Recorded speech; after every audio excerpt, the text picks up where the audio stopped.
So today we are at cosplaystuff.ch. I've met here with Robert, who's part of our costume department, and he's working on a really special character. It's going to be like an end boss of Heidi for the big end fight.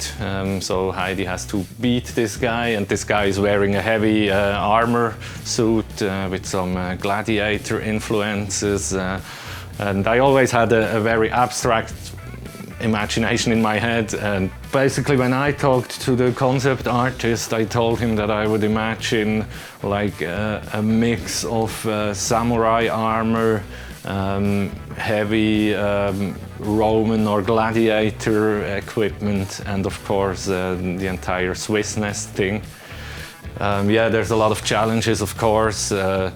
I mean, usually you build these movie armors from a lighter material because the real armor would be way too heavy.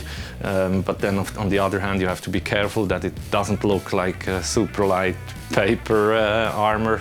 The same problem with weapons. You usually have a lighter version that they can use for fight scenes, and then a heavy version that you can use for close-ups and beauty shots. We're talking about an idea.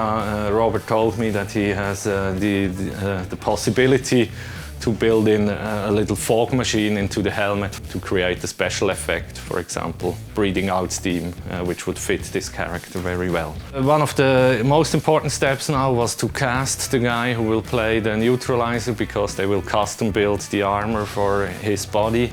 The first step will be to build a prototype. That doesn't have to look good or anything, that's just going to be the basic material. Because in August we will have fight training, and it's important that they do the fight training in the armor, because otherwise they would develop a fight scene that is unrealistic to do in this armor.